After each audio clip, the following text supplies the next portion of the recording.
Madame Christine Petit est dans plusieurs instances d'évaluation scientifique en tant que membre élu ou bien nommé.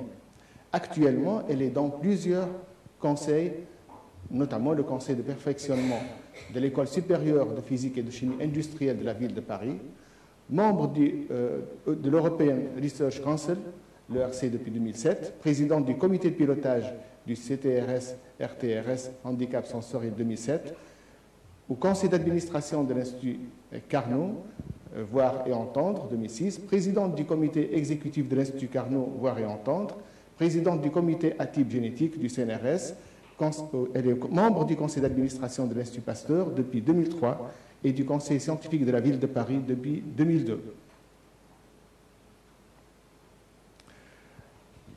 Madame Christine Petit couvre plusieurs champs d'expertise, notamment en neurobiologie des systèmes sensoriels, en génétique humaine et en physiologie et physiopathologie moléculaire et cellulaire. Mais reste quand même sa plus grande spécialité, l'oreille. Vous voyez deux oreilles là, deux grandes oreilles. Mais il faut remarquer que ces oreilles-là ont été oubliées durant l'histoire. Vous allez en voir cela. Pendant des siècles, aucune personnalité connue ne songera à scruter l'infortune du sourd, ni d'imaginer un moyen quelconque pour l'intégrer dans la société, considéré comme étant habité d'un dieu, ou au contraire le maudissait comme étant habité d'un démon. Il n'était pas gâté. Il faut noter qu'à l'époque pharaonique, l'oreille est décrite comme étant composée de deux tuyaux, la droite amenant le souffle de la vie, la gauche celui de la mort. À l'époque gréco-romaine, Pythagore, mathématicien, étudie les vibrations des instruments à cordes et pense que ces vibrations sont portées par l'air jusqu'au tuyau auriculaire. Déjà, on s'intéressait à l'oreille, c'est déjà pas mal. Descréton prétend que l'oreille est l'organe de respiration. Hippocrate, 400 ans avant Jésus-Christ, est le premier à décrire la membrane mince et desséchée du tympan. Les cavités osseuses qui se trouvent derrière sont pour lui des caisses de résonance transmettant les sons au cerveau. Platon pense que les oreilles captent les vibrations de l'air pour les transmettre au siège de l'âme. Aristote, 300 ans avant Jésus-Christ, affirme, sans le prouver d'ailleurs, que l'oreille n'est pas l'organe de la respiration. Ce fut une très grande découverte. Il oppose la gaieté de l'aveugle à la tristesse du sourd. Au fait, la tristesse du sourd, on la connaît maintenant, on sait qu'il est isolé, contrairement à l'aveugle qui ne se sent pas du tout isolé. Au VIe siècle, Alexandre de Trolès, après Jésus-Christ, aurait inventé des tubes pour les malentendants, pour les aider à entendre. Il décrit des surdités inguérissables engendrées par certaines maladies de l'oreille. Avicenne, un grand médecin connu chez nous et ailleurs, attribue la surdité à l'obstruction de la cavité vide dans laquelle se situe l'audition. Le son ne peut y pénétrer. En Tunisie, quels sont les chiffres? Évidemment, on ne s'est pas beaucoup intéressé à la surdité durant les derniers siècles ou même les dernières décennies. Cependant, les dernières années, on s'est intéressé à l'handicap. Et ça, c'est déjà pas mal. Au fait, le nombre d'handicapés en Tunisie, d'après une revue faite en 2004, s'élève à 107 000, ce qui représente 1,2% de la population. La prévalence de l'handicap évoluait selon l'âge. Au fait, entre 0 et 4 ans, on a 0,3% d'handicapés dans notre population. Entre 5 et 9 ans, on a 0,7%. Entre 75 et 79, 4,2, et au-delà de 80 ans, nous avons plus que 5,3. Évidemment, ici, l'handicap n'est pas seulement héréditaire. Il peut aussi dû à un traumatisme ou secondaire à une infection, par exemple. Dans notre population aussi, on a 40,74% de l'handicap qui est physique, 27 mental, 15 visuel, 14 auditif, et 1,94 syndromique, c'est-à-dire polyhandicapé. Si on réunit les visuels avec l'auditif, on va trouver à peu près 30%, c'est-à-dire ça vient à la deuxième position après l'handicap physique. durant les 15 dernières années, dans mon laboratoire à la faculté de médecine de Sfax, nous avons conduit un grand travail de recherche sur les maladies héréditaires et plus particulièrement sur les surdités héréditaires, notamment en collaboration avec Mme Christine Petit. Nous pouvons dire maintenant que nous avons une cartographie moléculaire de la surdité sur tous les territoires tunisiens.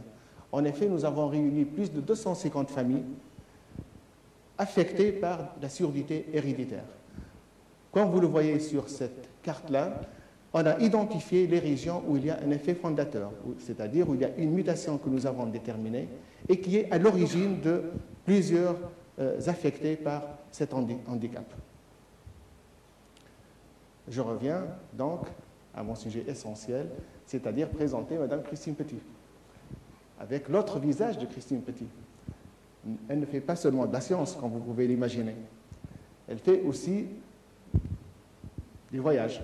Donc, c'est toujours de l'aventure. Quand on fait de la science, c'est de l'aventure aussi, mais quand on voyage, c'est encore de l'aventure. Avec son mari, et aussi avec un scientifique que vous connaissez peut-être, Jean Wessenbach. Et la machinerie auditive dans tout ça, comment est-ce qu'on est occupé? Voilà ce que... il y a là une caricature en moins, mais cette caricature voulait dire au fait que Christine Petit a pris le taureau par les cornes, a pris ce sujet-là qui est en même temps très difficile, mais aussi très passionnant, et elle lui a consacré une bonne partie de son temps et de sa vie comme tout scientifique. Comme vous voyez ici, l'oreille, à l'oreille interne, on peut l'imaginer comme un puzzle, comme vous voyez là sur la photo d'en haut. C'est un puzzle qui est constitué de plusieurs gènes ou plusieurs produits d'un gène. Donc Christine Petit s'est intéressée à cela et on peut dire aujourd'hui qu'elle a réussi. Elle va vous le montrer parce que non seulement elle a découvert plusieurs gènes, mais aussi elle est passée à l'application. Et là, je crois, aujourd'hui, elle va nous parler dans cette salle, dans cette élégante salle, donc, de thérapie. Nous allons partager maintenant ensemble, avec l'assistance, vous-même, le plaisir d'écouter professeur Christine Petit. Christine.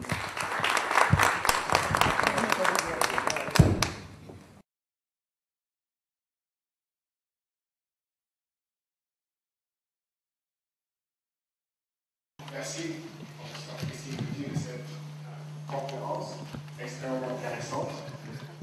On ouvre maintenant cette session au débat et je crois qu'on a du temps pour quelques questions. Est-ce qu'il y a des questions dans la salle? Sinon, ici.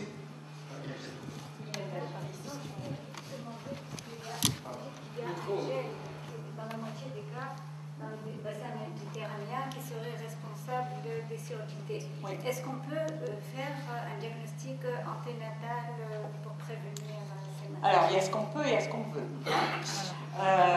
On peut, il y a toujours un risque en diagnostic anténatal, mais en rapport avec les prélèvements. Est-ce qu'on veut le faire? Bon, alors ça c'est une question qui relève de l'éthique. La surdité est un handicap, elle est considérée, disons, en règle générale au niveau éthique, mais tout ça évolue quand même assez rapidement, comme n'atteignant pas la dignité des personnes. Et jusqu'à présent, les comités d'éthique, dans la plupart des pays, recommandent l'absence d'interruption de grossesse si la dignité des personnes n'est pas malmenée. Mais il est faisable, on peut reconnaître. On peut reconnaître. Alors, bon, moi je dirais tout de même quelque chose, c'est qu'on est loin de pouvoir dire telle mutation, telle gravité de la surdité. Et là, tout le problème est là. C'est-à-dire, dans cette vision extrêmement simplifiée que j'ai présentée, vous allez quitter la salle en pensant que tel gène, telle mutation, voilà, surdité sévère ou profonde. La même mutation, y compris dans une même fratrie, va conduire chez certains enfants à une surdité sévère ou profonde, chez un autre à une surdité légère. Par conséquent, vous voyez comment se pose le problème de l'interruption de grossesse.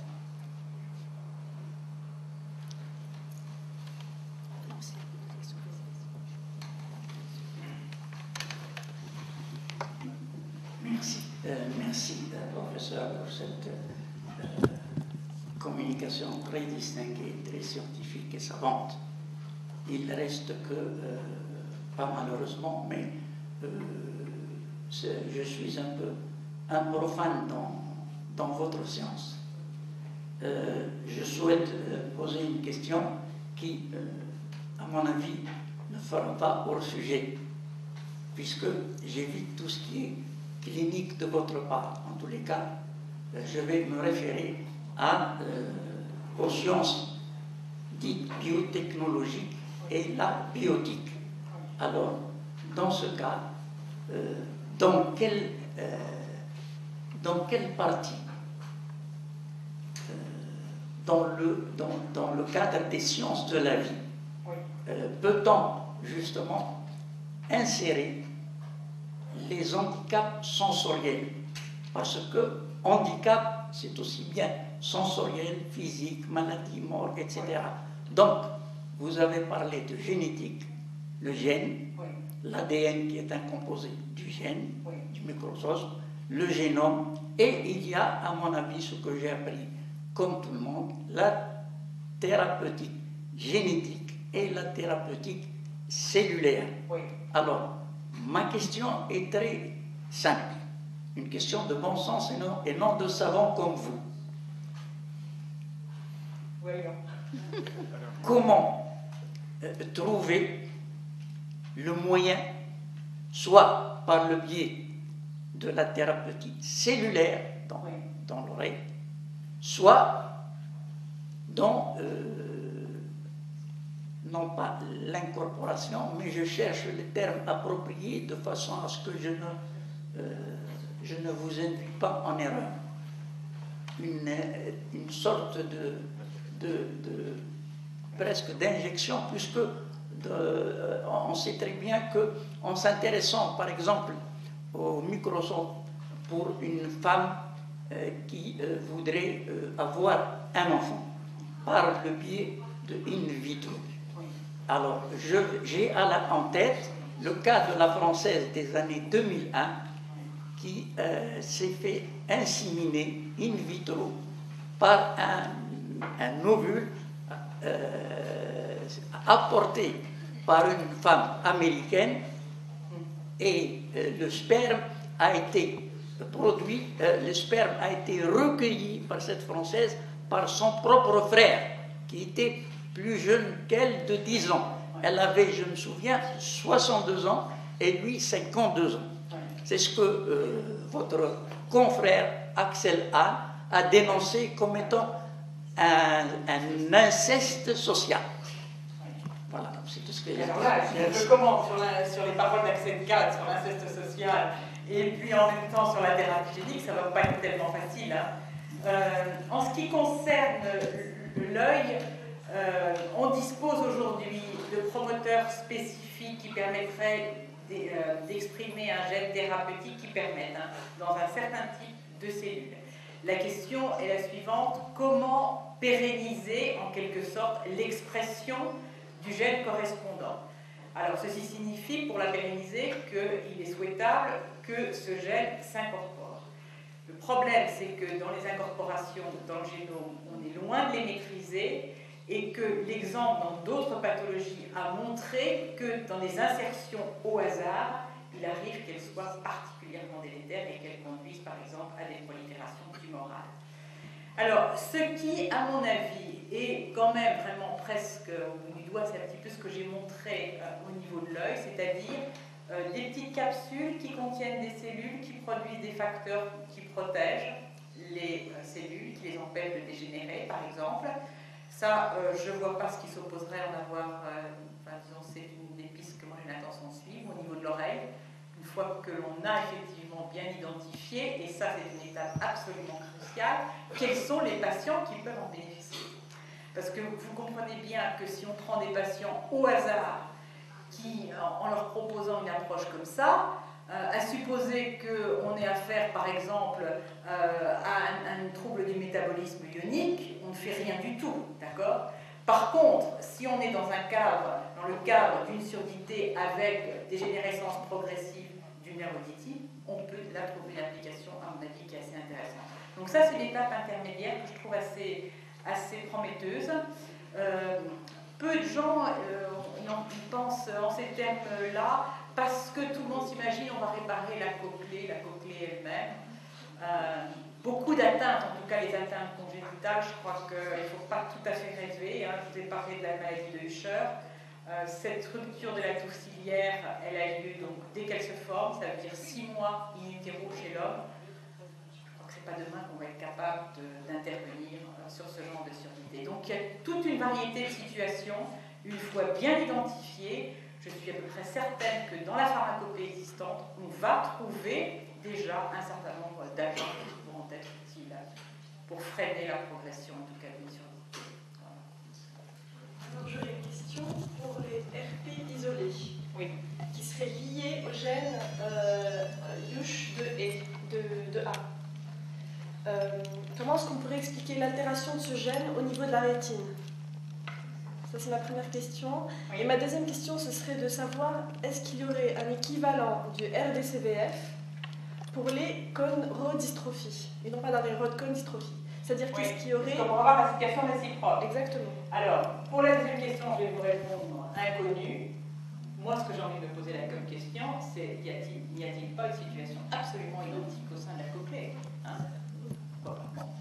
Alors, maintenant, la pathogénie rétinienne du syndrome de Usher de type 2, il y a un mutant qui a été publié avec atteinte de la rétine lors de la mutation qui atteint le gène de l'Euchrine, qui est donc le deuxième gène responsable premier ou deuxième, hein, peu importe, responsable du syndrome de Usher de type 2, et on a effectivement observé une anomalie des photorécepteurs qui est très considérable.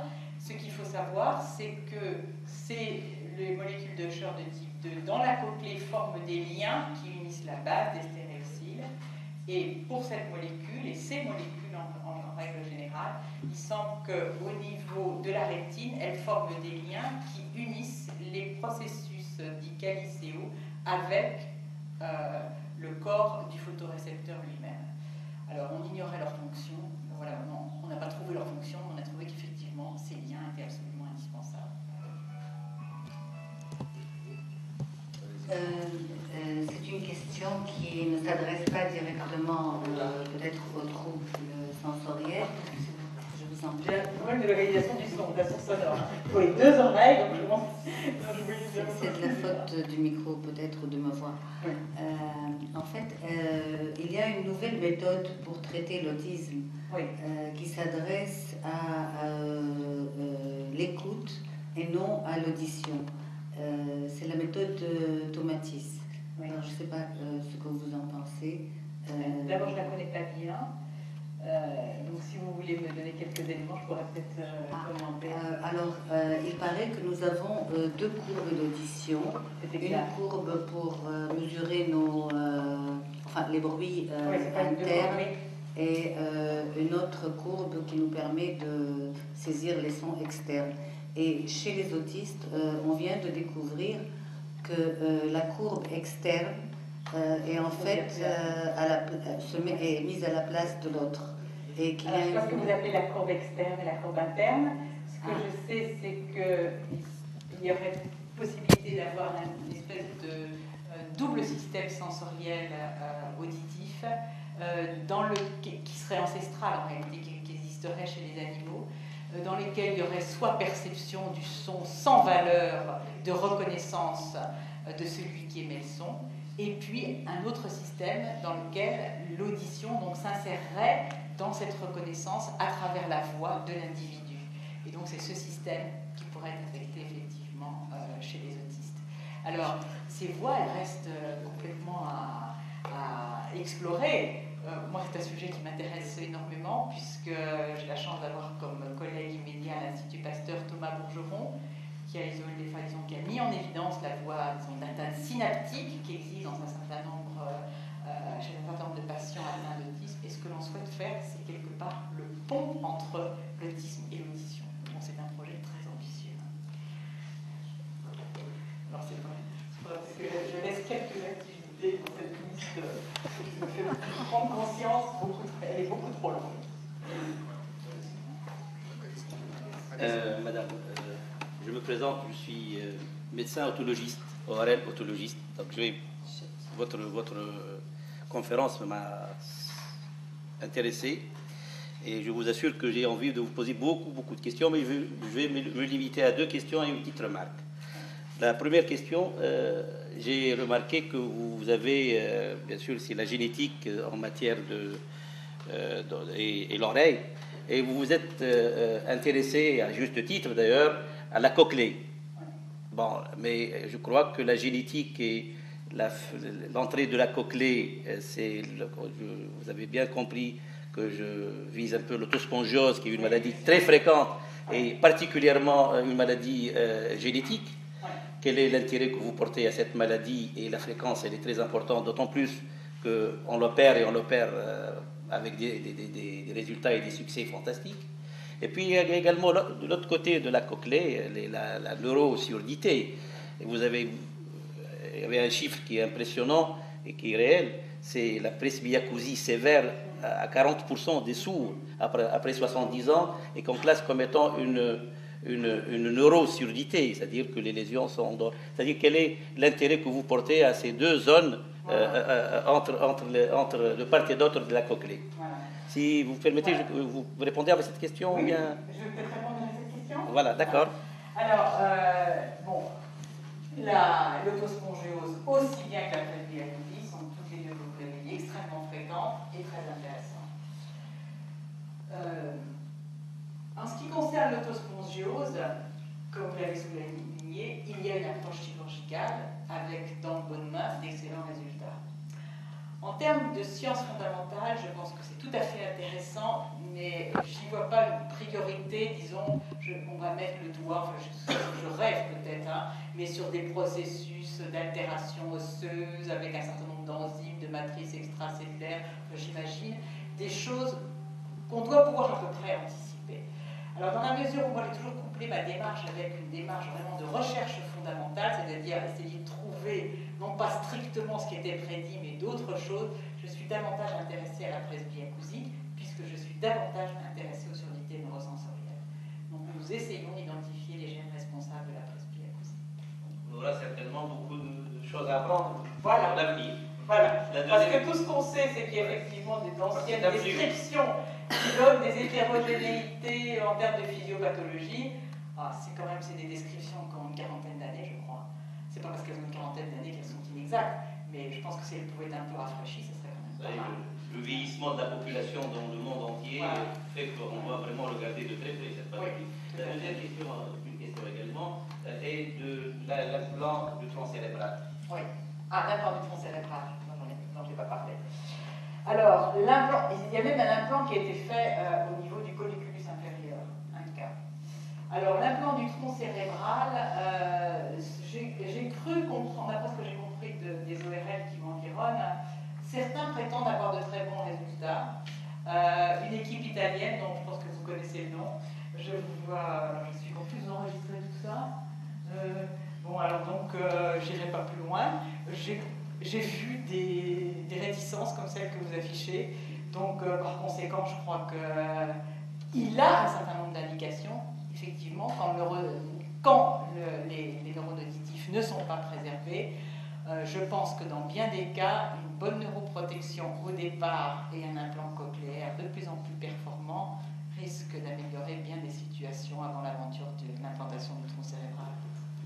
Bon, si vous permettez, là, une petite réflexion, là, je dois, parce qu'il y a dans l'assistance, il y a certainement des gens qui auraient besoin de ce que je vais avancer comme information concernant les implants cochléaires. Que les implants cochléaires soient une révolution, un apport exceptionnel dans la prise en charge de ces malades sourds, profonds, c'est une réalité, et l'expérience des uns et des autres le confirme. Mais il faut mettre les choses dans leur cadre. La première chose à laquelle je tiens à faire attention, peut-être pas à vous, mais aux autres, c'est que l'implant cochléaire, c'est une technologie qui est dans notre pratique de tous les jours. Pour nous, de l'autre côté de la Méditerranée, et même je pense c'est vous, c'est limité, elle est très chère. Exactement. Elle est excessivement chère. Alors, je vais vous dire qu'il y a quand même une fenêtre quelque part d'espoir pour les patients.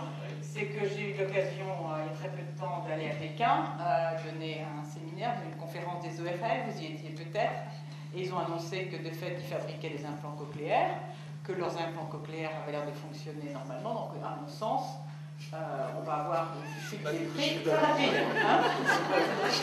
Comment? C'était ça ma question. Alors, la seule chose, c'est que je ne sais pas exactement comment sont faits leurs implants cochléaires. Ils ont dit exactement comme les implants cochléaires qui sont faits apparemment dans les pays occidentaux. Cela dit, eux ont l'usage de la langue chinoise, c'est une langue tonale, donc dans laquelle la composante fréquentielle est absolument essentielle à la compréhension. Donc je doute un petit peu que le processus d'analyse qui consiste à l'extraction de l'enveloppe soit le processus le plus efficace. Je pense que d'une langue à l'autre, on va avoir des types d'implants cochléaires qui seront plus adaptés. Mais voilà, si aujourd'hui c'est effectivement une langue à ton, avec une implant cochléaire dont on va voir le coût baisser, et puis demain ça sera une langue qui n'est pas ton, dans un autre pays en développement, et l'implant cochléaire, bon, on peut penser, il restera quand même, ce qui est très coûteux, c'est la partie rééducation. Hein. Prise en charge, aussi bien au niveau de l'équipe médicale que pour les familles. Je voulais juste dire que pour les indications, le tableau d'indication, il y a effectivement la marge de l'âge, où vraiment il faut respecter la précocité de l'implantation qui est fondamentale. Mais le plus important, c'est qu'il ne faut jamais envisager un implant cochléaire, surtout dans les pays qui importent, lorsqu'on a une certaine réserve cochléaire, c'est-à-dire que lorsqu'on peut utiliser la prothèse conventionnelle. Oui, bien sûr. Vous ne pouvez pas parler de tout là. Exactement, non, c'est important parce que les gens vont... Non, que tout le monde ne vient pas demander demain un implant, ça c'est clair. Et il y a un environnement qui doit accompagner. Voilà. Ce n'est pas des lunettes qu'on met. Voilà. Et quand on s'en va, ça n'a aucun sens. C'est un environnement qui est particulièrement précis et long dans le temps. Et l'acquisition du langage prendra 2 ans, comme elle prend pour un enfant entendant. Hein. Donc c'est un processus très long. Ma question s'adresse à vous, professeur. J'ai vu, quand vous avez exposé la carte de la surdité en Tunisie, j'ai vu qu'il y avait une certaine concentration dans certaines régions. Est-ce que vraiment il y a une augmentation de la surdité dans certaines régions plutôt que dans d'autres? Première question. Deuxième question qui s'adresse aux jeunes qui veulent se faire. A-t-on fait de recherches sur, une question qui paraît un peu ridicule, mais sur l'influence du bruit des mariages et des dancing tunisiens? Je vous assure qu'à chaque fois, moi je sens que mon oreille diminue. Et vous avez raison, diminue. C'est un sujet de thèse qu'il faudrait développer. C'est une catastrophe, je vous assure, madame. Excusez-moi de... J'ai une autre question, mais je reste là. Ils sont bloqués, hein, à 95 décibels, quelque chose comme ça, je crois. Ah, mais c'est fou. Vous tremblez, vous n'avez pas besoin d'oreilles. Vous écoutez avec votre corps. Tellement les vibrations... Le corps transmet parfaitement bien. Il y a toutes les gammes de fréquences. Je dois répondre à la question qui m'a été posée. Il y a des endroits qui sont à haute prévalence de surdité héréditaire. Pourquoi? C'est justement là où il y a le plus de consanguinité et d'endogamie.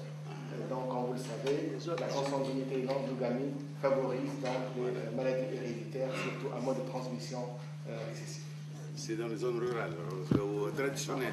Dans les zones rurales en premier lieu, sur la côte ou bien dans les villes, on revient un peu à ce qu'a décrit Mme Christine Leclerc, c'est-à-dire comme en Europe, c'est-à-dire il va y avoir donc, plusieurs gènes qui vont se mélanger dans des...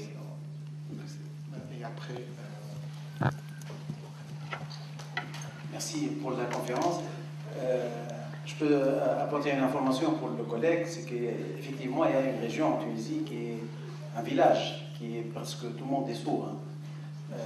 Il y a une grande consanguinité dans ce village qui se trouve au Capon, Kekchef. Il y a presque 80% de sourds. Lorsqu'on passe, c'est le silence. Hein. Alors, ma question, c'est est-ce que l'implant cochléaire pose des problèmes éthiques? Car il y a des sourds qui avancent l'idée suivante qu'il ne faut pas détruire la cochlée. Et ils refusent l'implant. Est-ce que cela est posé chez vous dans votre culture?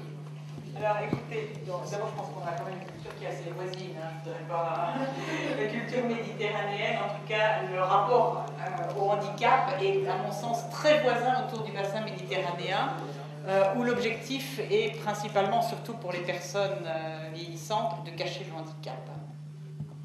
Alors en ce qui concerne les mouvements, ce qu'on appelle, nous on a un mouvement par exemple les sourds en colère, il y en a dans tous les pays, à ma connaissance. Bon, peut-être pas en Asie, je ne sais pas. Mais en tout cas, aux États-Unis, en France, en Angleterre, en Allemagne, bon, un certain nombre de personnes qui revendiquent une identité culturelle au nom du partage d'une langue, qui est la langue des signes. Alors, comment cette chose est apparue progressivement? Comment? Je dirais principalement parce que quand on retrace l'histoire des sourds, c'est une histoire qui est essentiellement faite d'humiliation, hein, dans lesquelles on leur a dit qu'ils ne pouvaient pas utiliser la langue gestuelle, dans lesquelles on les a assimilés à des imbéciles, pour parler très directement. Ensuite de ça, il y a eu l'extermination de grand nombre de sourds par les nazis. Enfin, tout ça, ça fait une histoire extrêmement sombre. Alors, maintenant, il y a aussi, on peut rapprocher ça des débuts de l'implant cochléaire, où sans doute avec une certaine arrogance, les médecins et chirurgiens ont laissé entendre aux sourds que demain ils entendraient, si je puis dire, et le résultat était que, bon, ben non, il a fallu 20 ans hein, pour que, effectivement, l'implant cochléaire soit suffisamment performant pour que les résultats soient satisfaisants, en tout cas dans le traitement de la parole. Donc, tout ça fait que mêler ce problème de quelque part de maltraitance, ce problème d'identité culturelle, ce problème d'une médecine qui était peu à l'écoute des malentendants, il y a effectivement ce phénomène de rejet. Alors il tend quand même à s'amenuiser très fortement. Hein. En tout cas aux États-Unis, il décroît de façon considérable. En France, il persiste. Notre conseil d'éthique a été saisi à propos de l'implant cochléaire, le conseil d'éthique national, hein, par ces mouvements disant qu'il fallait cesser d'implanter, etc. Bon, qu'est-ce qu'on peut dire? Personne n'est tenu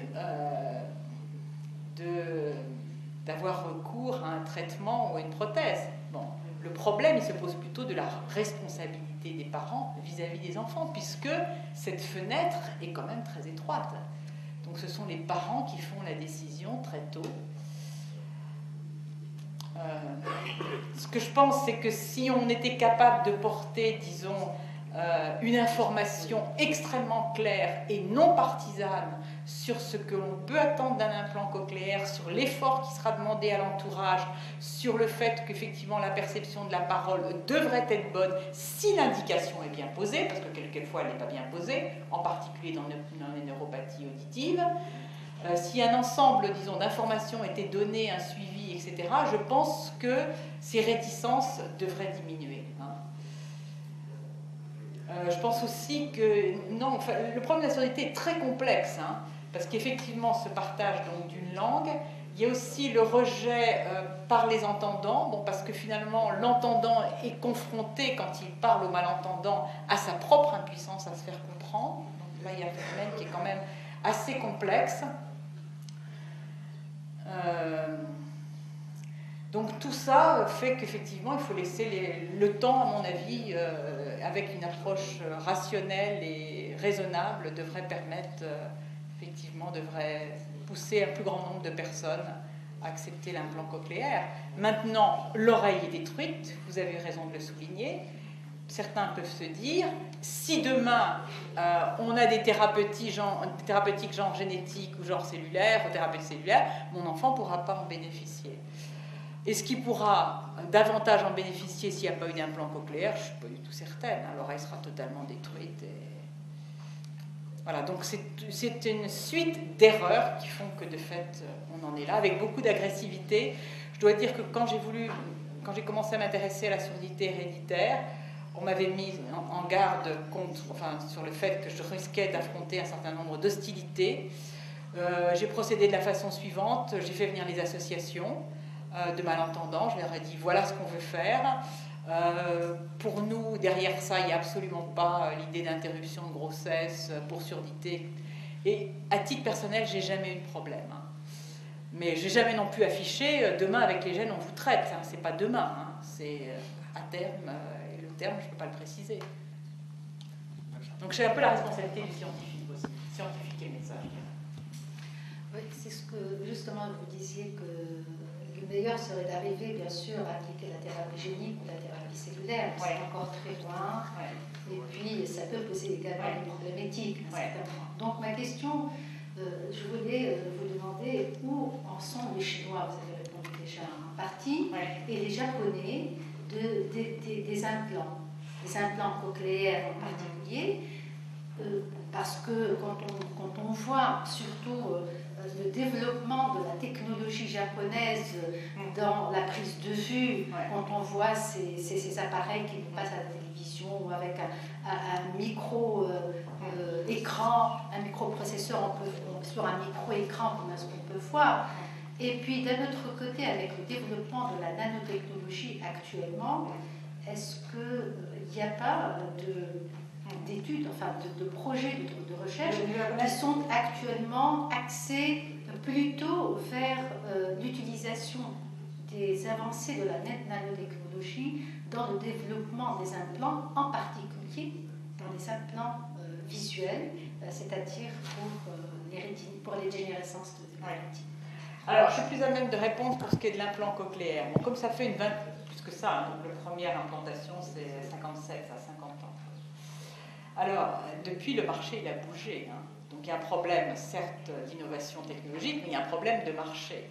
Donc, aujourd'hui, les grands, si je puis dire, compagnies qui développent les implants cochléaires se situent aux États-Unis, pas de surprise, une compagnie autrichienne et australienne. Voilà. Il y a aussi une compagnie française, enfin, qui n'a pas la taille des trois autres. Hein. Alors, pour ce qui est de l'implant rétinien, d'après, j'ai pas vu grand-chose qui fasse appel directement à une technologie qui serait développée par les Japonais. Hein.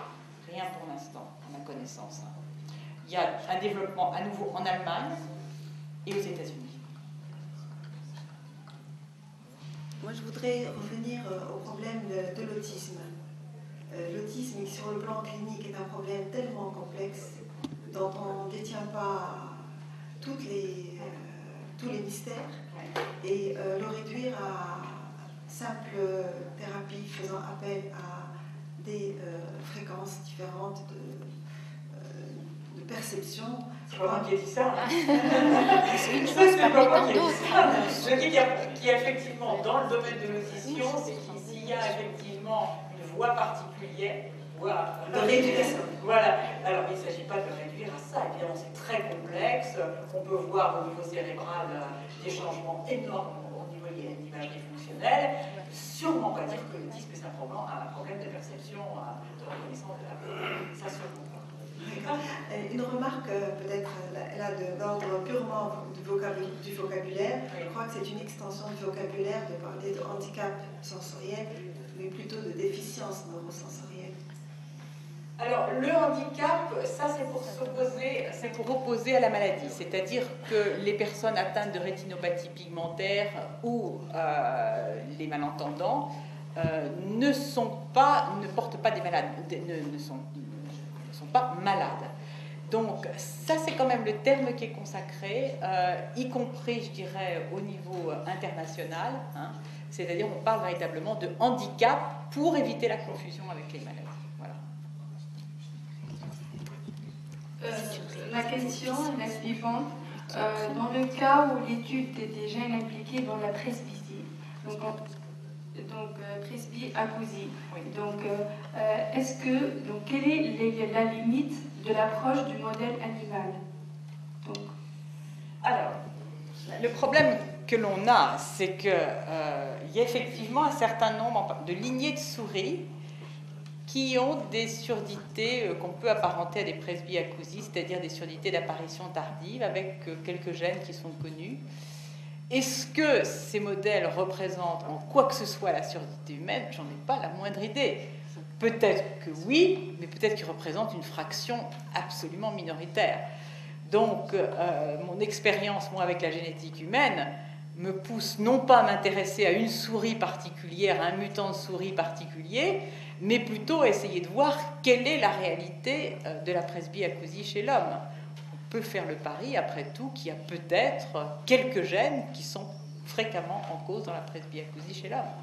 Donc moi, c'est plutôt le pari que j'ai envie de prendre, plutôt que de m'attacher pendant des années à l'étude d'un modèle qui, du point de vue fondamental, apportera sûrement des informations, mais qui pourrait être relativement peu informatif, en revanche, en ce qui concerne la presbyacousie humaine. Est-ce qu'il y a d'autres questions? Sinon, on clôture cette séance. Et par conséquent, on clôture aussi cette série de conférences en remerciant de nouveau les organisateurs, l'Institut français de la coopération, l'Académie des sciences, la Bibliothèque nationale. Toi-même. Moi aussi, bon, bien sûr. Je ne suis pas organisateur, modérateur, mais j'aimerais, avant cette clôture, vous rappeler que l'année prochaine, il va y avoir une nouvelle série de conférences sur l'homme artificiel. Au service de la société, ça c'est quand même important. Voilà. Je n'ai plus le programme, mais sachez qu'effectivement, il y a des aspects historiques, la façon dont l'homme, la représentation que l'homme a eue au cours de l'Antiquité des organes artificiels, la notion de chimère dans certaines sociétés primitives qui seront discutées. Et puis ensuite de ça, il y aura tout un aspect biologique et médical avec les cellules souches. Donc là, vous retrouverez les interrogations avec Nicole Ledouarin sur l'existence des cellules souches dans différents organes et ce qu'on peut en attendre. Tout seigneur, tout honneur, le rein artificiel. Et puis ensuite de ça seront discutés, je pense, par Jean-Pierre Changeux, sera discuté les problèmes de la plasticité cérébrale qui est sollicitée dans bien des organes artificiels, enfin bien sûr tout ce qui est sensoriel et tout ce qui est moteur, etc. Voilà.